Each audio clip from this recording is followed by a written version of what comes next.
Un principio de la física cuántica establece que es imposible medir las cualidades de una partícula subatómica sin modificar dicha partícula por el mero hecho de mirarla. Con dicho principio en mente, tuve la extraña idea de escribir un relato que el lector estuviera en condición de modificarlo por el simple hecho de leerlo. Es esta una historia que el narrador no quiere que leas. Dicho esto, me atrevo a aventurar que quienes lean El Rosetón no tendrán dificultad en detectar mi querencia por los relatos de Howard Phillips Lovecraft, Clark Ashton Smith y otros escritores similares. Monty Cook, abril de 2003. Aunque no haya mucha esperanza de que se cumpla mi deseo, yo espero que nadie llegue a leer esto. Supongo que fue anteayer cuando por fin supe la verdad, pero todo empezó hace bastantes semanas. Lo que sucedió fue que estuve presente en la destrucción de la abadía de Byford. Tuve que ir. El maestro erudito Tessen había sido mi mentor. Aquello era un poco como ir a decirle adiós para siempre a un viejo amigo. Estábamos a finales de otoño, y el día había amanecido gris y nublado. Un viento del norte insistía en importunarnos con sus fieras garras.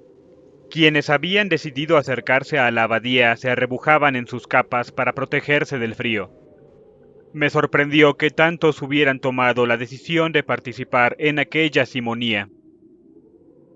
La abadía era vieja y llevaba muchos años sin funcionar como monasterio. No obstante, hasta poco tiempo atrás, había seguido siendo utilizada por los vecinos de la zona como lugar de culto, un día de cada 10, y como refugio cuando el tiempo era inclemente.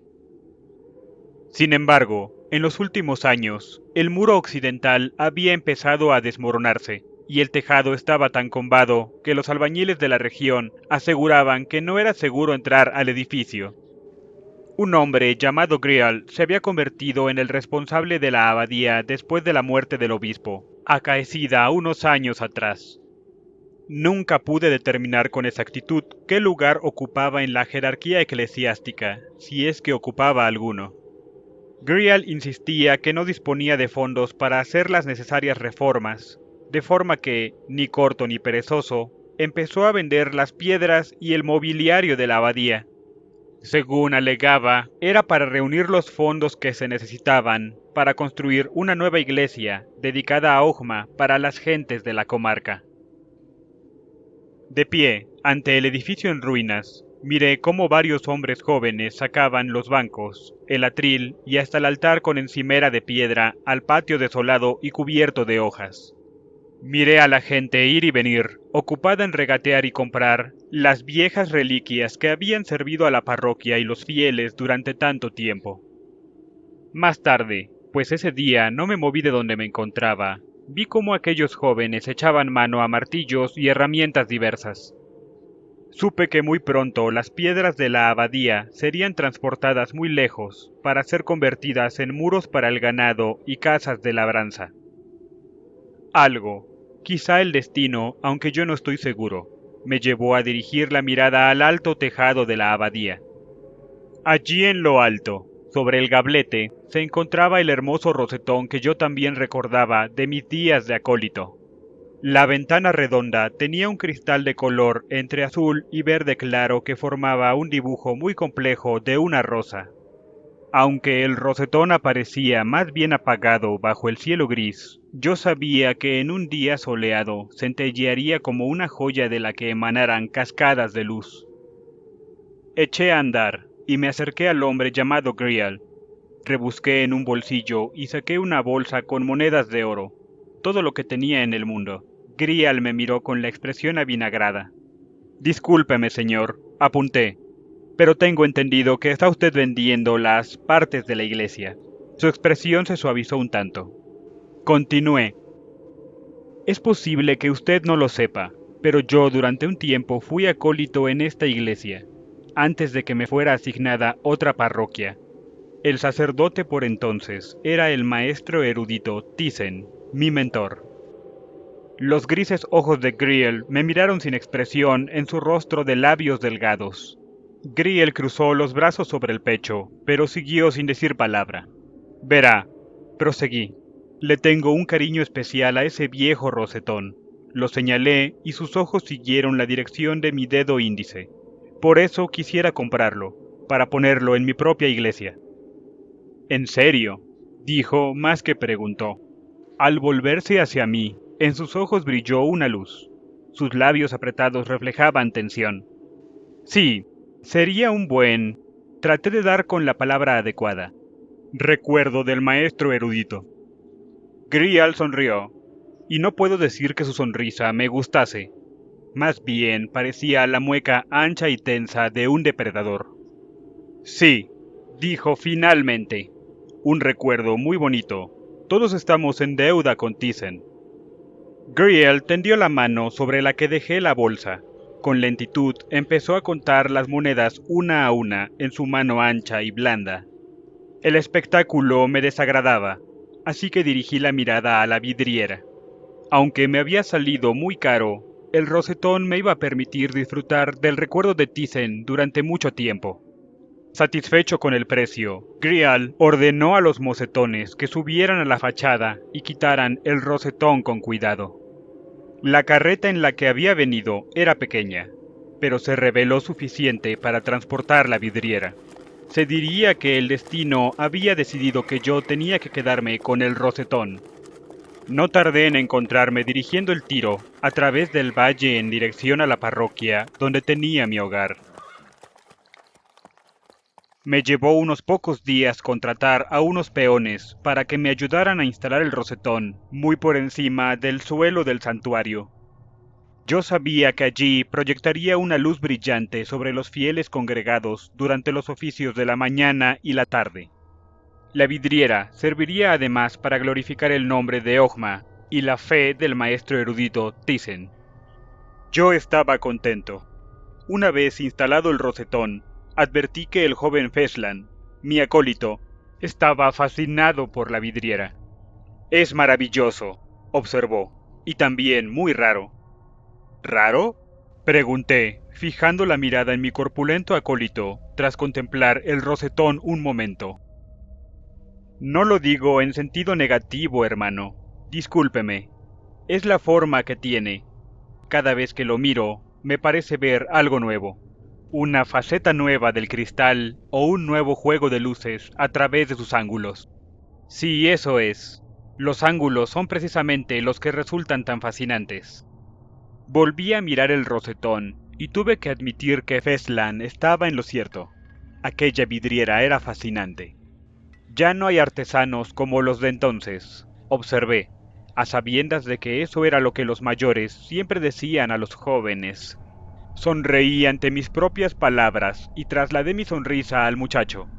Bañados por la cálida luz del sol, ambos seguíamos extasiándonos en la contemplación del rosetón. Durante las siguientes semanas tuve que ocuparme de otros asuntos. Ogma, el señor del conocimiento y el dios sabio, obliga a sus servidores a difundir la nueva y dispensar enseñanza, pues no basta con promover el bienestar de nuestros fieles, hay que guiarlos hacia la sabiduría. En consecuencia, los deberes de un sacerdote de parroquia son legión, aunque este no es lugar para que yo me extienda al respecto. Bastará con decir que andaba muy atribulado, hasta el punto de que no presté atención al hecho de que el joven Feslan seguía mostrándose fascinado por el rosetón. Una noche, en que nos sentamos a cenar después de la ceremonia vespertina, Feslan me contó que había visto algo raro en la vidriera. Lo escuché sin prestar mucha atención, pues yo estaba de lo más fatigado. Es algo que hay en el dibujo de los cristales, o acaso en una de las facetas, explicó. Estábamos sentados en una pequeña mesa de madera en la sala que se encuentra entre nuestros dormitorios, al fondo de la iglesia. Era ya oscuro, y la estancia solo estaba iluminada por un candil situado en el centro de la mesa donde estábamos celebrando nuestro magro festín. ¿A qué te refieres?, pregunté con la boca llena de pan. El joven acólito se mostraba demasiado agitado para comer. Hermano, como decía, explicó, hay unas cosas que parecen moverse en los cristales cuando el sol se pone. Una simple ilusión óptica provocada por el reflejo de la luz en los cristales, repuse tragándome el pan. Sí, claro, eso debe ser. Feslan bajó la mirada. ¿A dónde quieres ir a parar? A que parecía de lo más real, contestó mirándome a los ojos. Se movían. ¿Qué es lo que se movía? Las imágenes de la ventana, como si hubiera algo al otro lado. Quizá había algo al otro lado, Feslan. Estaba empezando a irritarme un poco. ¿Un pájaro? La verdad es que salí de la iglesia a comprobarlo, informó, pero fuera no había nada. Bebí la última gota de mi vaso y me puse en pie.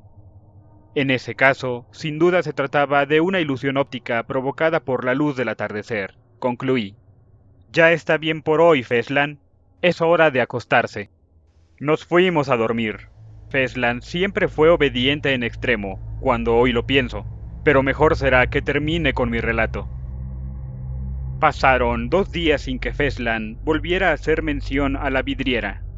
El muchacho se mostraba poco hablador, y se tomaba su tiempo a la hora de terminar con sus ocupaciones. Yo sabía que tenía que hablar con él, pero lo cierto era que me encontraba demasiado ocupado. Ya habría tiempo. 2 noches después de nuestra conversación, oí un ruido extraño después de acostarme. Llevaba un rato leyendo en la cama, como tantas veces solía hacer antes de apagar la luz y echarme a dormir. Volví a oír el mismo ruido. Parecía provenir del exterior de la iglesia. Quizá alguien estaba llamando a la puerta. Marqué la página de mi libro, me levanté de la cama y eché a caminar hacia la puerta vestido en camisón. Cuando volví a oír aquel sonido, me pareció como si un animal estuviera arañando el muro exterior del edificio. Mis pies desnudos sufrían por el contacto con el helado suelo de piedra, así que aceleré el paso en la oscuridad. Perfecto conocedor del lugar, me las arreglé para no tropezar con nada en mi camino al santuario. La luz de la luna llena relucía a través del rosetón, iluminando mis pasos hacia la puerta. Aunque siempre hay peligros en la noche, incluso en nuestro pacífico valle, yo nunca echaba el cerrojo de la puerta. Tal como lo veía, la iglesia tenía que estar siempre abierta, acogedora para los pobres y los necesitados de sabiduría. El secreto don de Ojma. Abrí la puerta y miré a la negra noche.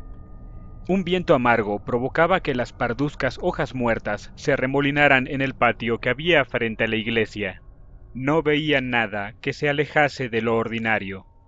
De nuevo, volví a oír aquel sonido como de arañazos. Había algo fuera, algo que estaba arañando los muros de la iglesia. ¿Un árbol?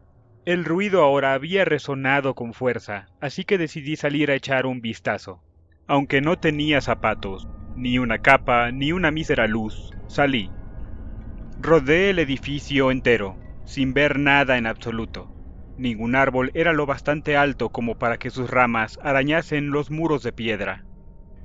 Mis ojos no dieron con ninguna persona o animal, aunque lo cierto es que veo muy mal por la noche, y esta era oscura en extremo. Y sin embargo, ¿no acababa de ver la luz de la luna llena a través de las ventanas? Miré hacia arriba. Las nubes eran espesas. Por lo demás, ahora que estaba un poco más despierto, sabía muy bien que aquella noche no era de luna llena. Volví al interior. Sí, tanto el santuario como la nave estaban impregnados de una límpida luz azulina que llegaba del rosetón. Mientras contemplaba la vidriera, supe que tendría que subir a comprobar qué pasaba. Apretando los dientes para enfrentarme al frío, salí otra vez al exterior. No había el menor rastro de luz. Apretando el paso, me dirigí a la fachada septentrional de la iglesia, allí donde se encontraba el rosetón. Ni rastro de luz.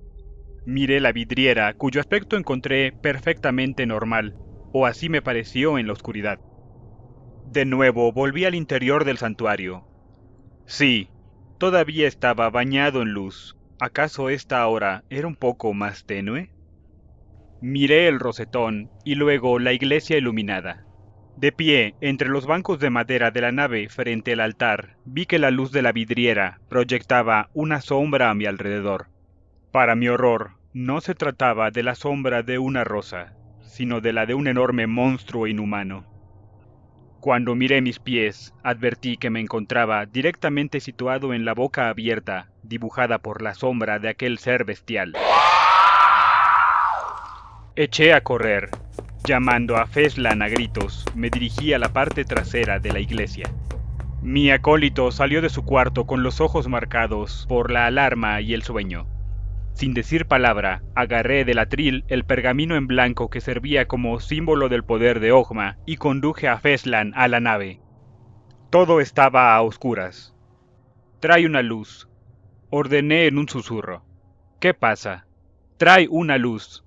Feslan encendió uno de los muchos cirios que había en torno al altar y volvió a mi lado. Ahora que lo pienso, está claro que Feslan conocía el interior de la iglesia tan bien como yo, pues no tuvo dificultad en encontrar en la oscuridad el pedernal necesario para encender la vela. Oh, Feslan. La luz del cirio iluminaba a gran parte de la nave, aunque con poca intensidad. Miré a mi alrededor cuidadosamente, primero al punto del suelo donde había visto aquella sombra, luego a la vidriera en lo alto. «Por favor, hermano», intervino Feslan, «dígame qué pasa». «Me pareció ver algo», respondí con prudencia, sin dejar de mirar a mi alrededor. Su respuesta fue inmediata. «¿En la ventana?» «Eso creo. Mejor dicho, lo que vi fue la sombra proyectada por una luz en la ventana». Feslan clavó sus ojos en mí. Sus ojos apuntaban a un sinfín de preguntas, las mismas preguntas que yo mismo me hacía. «No tengo idea, hijo mío». Puse mi mano en su hombro y tras dirigir una última mirada al interior, volví con él a nuestros aposentos. Le quité el cirio de la mano. «Ogma nos protege, Feslan», dije. «Aunque no seamos capaces de comprenderlo del todo, es seguro que contamos con su protección, pues ningún secreto se le escapa. Por lo demás, si bien las imágenes de la noche con frecuencia resultan aterradoras, la luz de la mañana siempre termina por disipar los miedos de la noche. Todo irá bien. A mis años, hago mal en inquietarme por unas sombras». Feslan sonrió y asintió con la cabeza. Después de que el muchacho se fuera a su habitación, me quedé un momento inmóvil. Todavía con el cirio en la mano, fui a la puerta delantera y eché el cerrojo. Mis ojos seguían fijos en el rosetón. Al día siguiente, con intención de asegurarme del todo, recurrí a todas las bendiciones y conjuros de rechazo que me habían enseñado, con la esperanza de que el poder divino librara de todo mal al rosetón y el mismo santuario. Tales rituales y plegarias sin duda nos protegerían de cualquier presencia maligna que hubiera podido estar presente la noche anterior. La tarde la empleé en confortar a Makis Hiddle, un vecino que vivía a unos cuantos kilómetros de la iglesia y llevaba cierto tiempo enfermo. Mi condición de señor del saber implicaba que yo fuese el sanador más reputado de nuestra pequeña comunidad. Era de noche cuando emprendí el regreso a la iglesia. Como en la noche previa, el viento soplaba del norte, y el frío hizo que el camino de vuelta fuera más bien desagradable. Cuando llegué a la iglesia, desaté el tiro y puse a las bestias en los establos situados tras la fachada oriental del edificio. Los animales parecían inquietos e insistieron en piafar y relinchar, hasta que los calmé con una manzana en principio reservada para mí mismo. Al dirigirme a la puerta frontal, rodeé la fachada septentrional y alcé la mirada. De pronto vi que una sombra se movía por los paneles de vidrio de colores del rosetón. La sombra era grande, lo bastante grande para pertenecer a una persona. De forma instintiva, pensé en Feslan. ¿Era posible que, de un modo u otro, hubiera subido a la vidriera? Corrí al interior del santuario, que estaba en calma absoluta. En el rosetón no se veía nada inusual. La estancia estaba iluminada por un candil situado sobre el altar. Sabedor de que yo llegaría tarde, Feslan la había dejado allí para mí, como siempre hacía. A mi vez, yo sabía que en la mesa encontraría un poco de pan y vino. La perspectiva me llevó a sonreír. Suspiré. Estaba portándome como un necio por unas tonterías. Cené rápidamente y me fui a la cama. Esa noche me desperté sobresaltado. De nuevo volví a oír aquel ruido como de arañazos en la pared, como si un perro estuviera arañando la puerta del hogar de su amo para que éste lo dejara entrar. Un perro muy grande, eso sí. Encendí el candil que había junto a mi cama con unas ascuas del brasero, con que en vano trataba de caldear un poco mi cuarto todas las noches. Cuando abrí la puerta de mi habitación, vi que la del cuarto de Feslan asimismo estaba abierta. Asomé la cabeza. En el dormitorio no había nadie. Estaba claro que el muchacho había salido. ¿Acaso porque también había oído aquellos arañazos? Fue entonces cuando oí el grito. Corrí al santuario. La llama de mi candil a punto estuvo de apagarse por el efecto del aire frío. Frenéticamente miré una y otra vez a mi alrededor. ¿Feslan? Llamé. Mi voz se vio absorbida por el negro vacío del santuario. ¿A qué se debían los repentinos temores que sentía en mi propia casa? Feslan, hijo, ¿dónde estás? Nadie me respondió. Mis ojos buscaron el rosetón. Unas formas oscuras parecían moverse por la superficie. ¿Un efecto provocado por la luz sobre las facetas? ¿Hasta cuándo iba a seguir repitiéndome esa cantinela? Quise examinar la vidriera de cerca, pero no había forma de subir a semejante altura sin contar con una escalera, y estaba demasiado oscuro para ello. De nuevo grité el nombre de Feslan. Salí al exterior y miré en la cuadra. Los caballos y la carreta seguían donde los había dejado. Recorrí todo el exterior de la iglesia gritando el nombre de mi amigo. Feslan. Cuando por fin terminé de buscar en el interior de la iglesia, la luz del amanecer era ya visible, de modo que apagué mi candil. Sabía qué era lo que tenía que hacer. Volví a los establos y eché mano a la escalera. A pesar de que era muy larga y pesada, conseguí meterla en la iglesia, donde la apuntalé bajo el rosetón. No recuerdo bien qué era exactamente lo que esperaba encontrar en la vidriera, pero lo cierto es que aferré un pesado candelabro que había en el altar. Respiré con fuerza y emprendí el ascenso. Cuando llegué a lo alto, me agarré al último travesaño de la escalera con una mano, mientras con la otra empuñaba el candelabro como si fuese una masa. Acerqué el rostro al rosetón. Lo que vi me dejó atónito. Al mirar a través de la vidriera, lo que vi no fue el patio exterior de la iglesia, sino un ámbito infernal dominado por las sombras y poblado por unos seres viscosos que se arrastraban por un paisaje de pesadilla. Algo aleteaba en el cielo con unas alas similares a las de un murciélago, dejando un rastro viscoso tras de sí. Esa vidriera no daba al exterior, o mejor dicho, sí que daba, pero no al exterior convencional. Lo que mis ojos estaban viendo era cuanto se extendía más allá del velo de nuestro mundo. Mi mente se vio asaltada por el pensamiento de que al otro lado de la vidriera se extendían unos lugares horribles, unos lugares poblados por unos seres empeñados en cruzar al otro lado, en llegar a nuestro mundo. Por todos los dioses, al momento comprendí que aquella vidriera era un producto del mal. El rosetón ya no era, si es que alguna vez lo fue, una muestra admirable del talento de un artesano. Una serie de cristales tintados de verde y azul, dispuestos de forma magistral. El rosetón era un objeto siniestro y corrupto, que me permitía ver lo que ningún hombre tendría que ver. ¿O acaso tenía otra función adicional? ¿Acaso se trataba de un portal o una entrada de alguna clase? Con los ojos empañados por el miedo y el odio, alcé el candelabro dispuesto a hacer añicos aquella vidriera.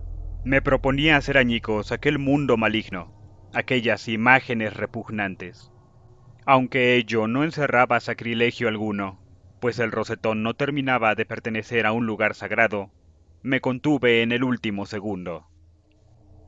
De pronto se me ocurrió, no sé bien por qué, que si destrozaba aquellos cristales, en lugar de acabar con aquel universo infernal, Lo que acaso haría sería facilitar el acceso a nuestro mundo de aquellos seres viscosos y repulsivos. Al romper la vidriera, ¿de veras impediría su entrada en nuestro mundo? ¿O lo que haría más bien sería franquearles el paso? El ladrón que se propone a robar una casa por la noche suele romper una ventana para entrar en ella. Al romper el cristal, consigue más fácil el acceso al interior. Tenía que pensarlo bien, pero no mientras seguía en lo alto de la escalera. Desde donde me encontraba, seguía viendo aquel universo de pesadilla. Y lo que era peor, creo que aquellos seres monstruosos también me estaban viendo a mí. Bajé de la escalera y me dejé caer al suelo, junto al altar. Mi confusión era extrema. ¿Qué podía yo hacer? ¿Dónde estaba Feslan? El grito que había oído, ¿era suyo o de otro? ¿Era posible que, de una forma u otra, hubiera desaparecido en el interior de la ventana? Aquello parecía imposible. ¿Qué habría hecho Thyssen en una situación así? Que Ojma nos proteja. Ensillé uno de los caballos, ya no me acuerdo bien de cuál. No soy muy buen jinete, pero llegaría antes cabalgando que sentado en el pescante de mi carreta. Cabalgué buena parte de la mañana, hasta cruzar el valle y llegar a la abadía. Los hombres habían estado trabajando con rapidez. Allí tan solo quedaban algunas de las piedras de los cimientos.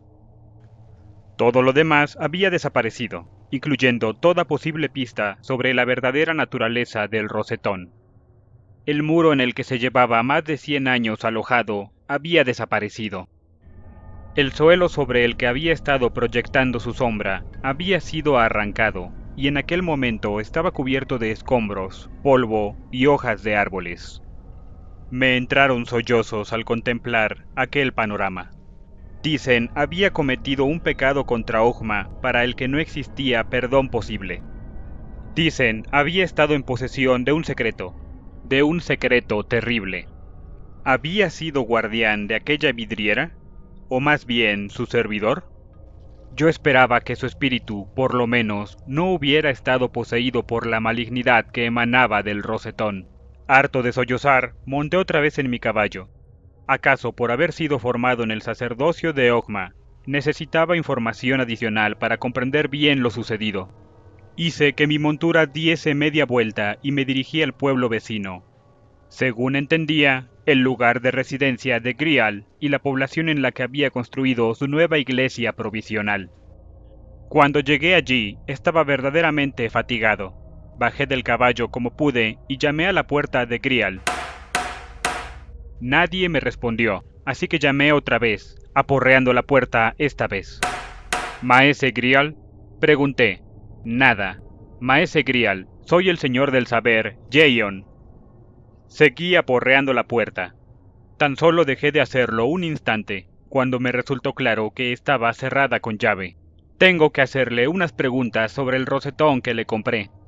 Cada una de mis palabras venía puntuada por los golpes de mi puño en la madera, cuyo ritmo llevaba a pensar en algún ritual de las junglas meridionales.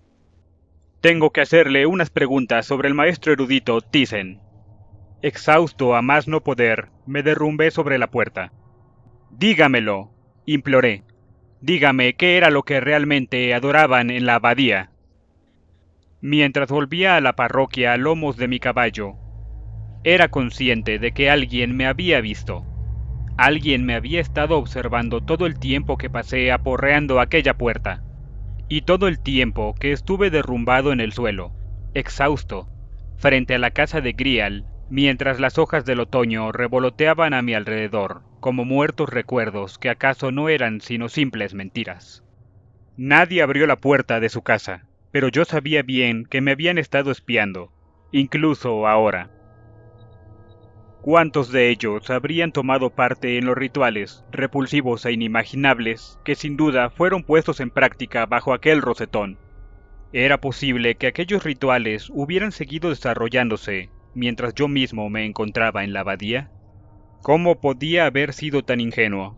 No quería pensar más en ello. La cuestión me resultaba demasiado dura y dolorosa, y me quedaban cosas por hacer cuando por fin me encontrara otra vez en mi propia iglesia.